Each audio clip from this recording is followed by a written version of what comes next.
Hey everyone and welcome back to the channel. So in this video let us discuss how you can study physiology 1 month before your final exams. जो questions पूछते हैं physiology में वो दो type के पूछते हैं. पहला तो होता है फंक्शन बेस्ड क्वेश्चंस, दूसरा होता है flow chart based questions. Okay, so function based questions particularly वो होते हैं जिसमें आपको डायरेक्टली कोई भी ऑर्गन का फंक्शन पूछते हैं, जैसे कि हो गया list the enumerate the functions of hypothalamus और discuss the functions of thalamus, या फिर पूछ लेंगे give the functions of growth hormone. ऐसे डायरेक्टली फंक्शंस पूछते हैं तो आपको टू द पॉइंट सिर्फ फंक्शंस लिखने हैं. ठीक है. सेकंड टाइप के क्वेश्चंस आ गए फ्लो चार्ट बेस्ड क्वेश्चंस. तो पूरे फिजियोलॉजी में आपको हर एक क्वेश्चन के लिए फ्लो चार्ट तो बनाना ही है. मतलब जैसे एनाटॉमी में मैंने डायग्राम पे ज़्यादा फोकस किया था, वैसे in physiology the more focus is on flow charts, because अगर आपने फ्लो चार्ट्स लिखे तो इवेंचुअली आप वो फ्लो चार्ट के ऊपर बेस्ड आप अपना नेक्स्ट थियरी लिख सकते हो. ठीक है.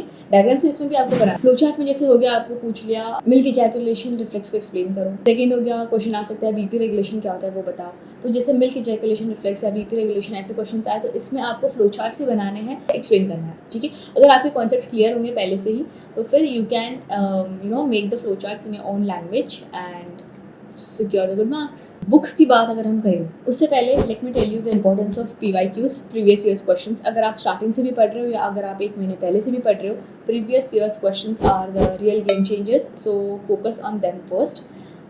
उसमें मतलब फोकस करना ही है, प्राइमरीली से करो या सेकेंडरी. तो इसकी कुछ बुक्स मैं आपको बताऊंगी. सबसे पहला तो हो गया गाइटन, सेकंड हो गया सेम्बुलिंगम, थर्ड हो गया उज्जैन एंड फोर्थ हो गया जीके पाल.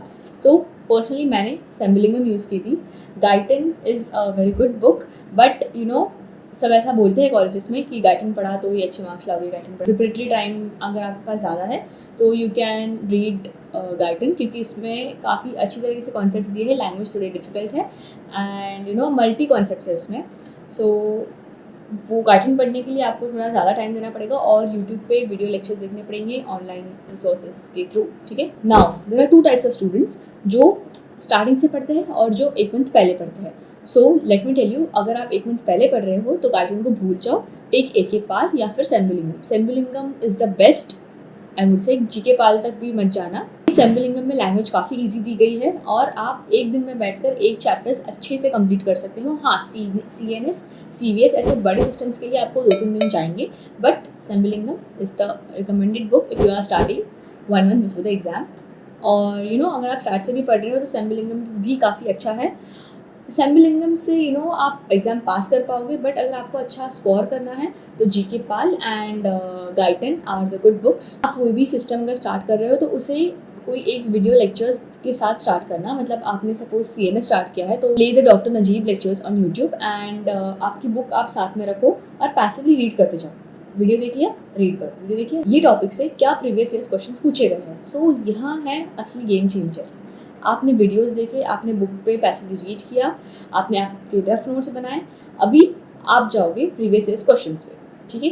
इससे आपको क्या होता है कि जो आपने टॉपिक्स पढ़े उसमें भी कभी कभी क्वेश्चंस घुमा के पूछते हैं. So you get an idea कि कैसे टाइप के क्वेश्चंस एग्जाम में पूछेंगे. अपन क्या है, रिपीटेड क्वेश्चंस मोस्ट फ्रीक्वेंटली कौन से पूछे हैं. ठीक है.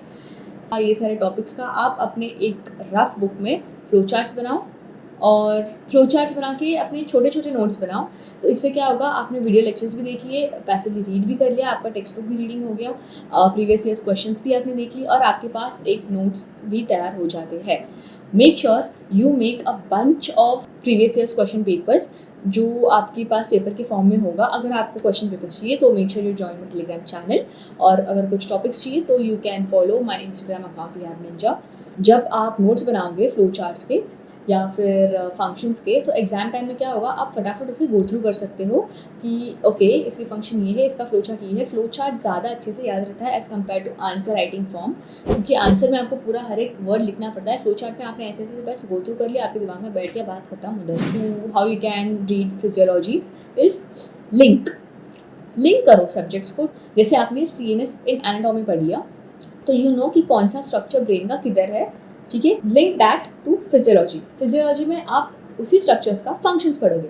सो once your structures of the anatomy are cleared, आपकी फंक्शंस और इजी हो जाएंगे, क्योंकि ये हमने एनाटॉमी पढ़ लिया है, बस अभी इसका फंक्शन पढ़ना है. So it becomes way more easier. So try to link the topics which you study, or everything is interconnected, everything is linked. Anatomy, physiology, seriously मैंने अपने फर्स्ट ईयर में सिर्फ एनाटॉमी पे ही ज़्यादा फोकस किया था. अगर आपका एनाटॉमी अच्छा है तो साइमल्टेनियसली आपका फिजियोलॉजी अच्छा होना ही है. ओके, नाउ अभी आपके पास एक ही मंथ है, so you have the bunch of previous years questions. Okay, आपके पास काफ़ी कम टाइम बचा है.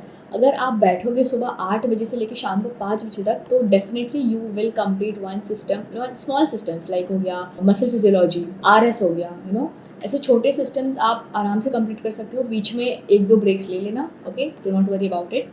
सो अगर आप कंसिस्टेंटली बैठ रहे हो सुबह से शाम तक, तो you can definitely complete physiology. हाँ, जो बड़े सिस्टम्स है जैसे CNS हो गया या CVS हो गया, उसके लिए आपको 2-3 दिन आराम से देने पड़ेंगे. एंड ऑल्सो अगर आप 1 मंथ पहले से स्टार्ट कर रहे हो, तो make sure you start with the small topics first, क्योंकि आपको एक मोटिवेशन आता जाएगा कि ओके मेरा ये भी हो गया, ये भी हो गया, ये भी हो गया.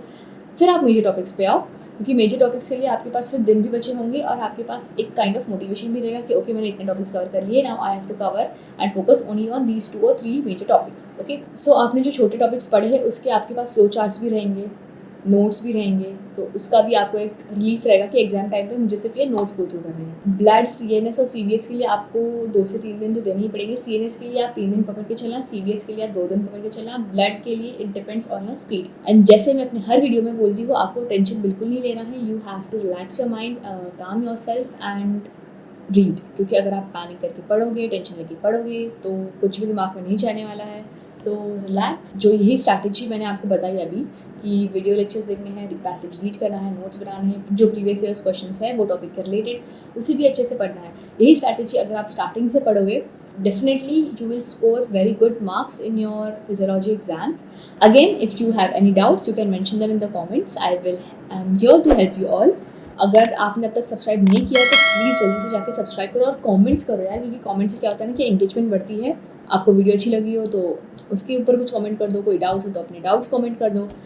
और अगर आपको फ्री बुक्स, PDFs चाहिए तो I have made a Telegram channel. You can visit the channel and get the free books which you want. So yes, I am ending the video. I will catch you all in next video.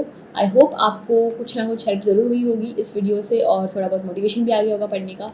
So I will catch you all in next video. Till then, bye. Take care. Have a nice day.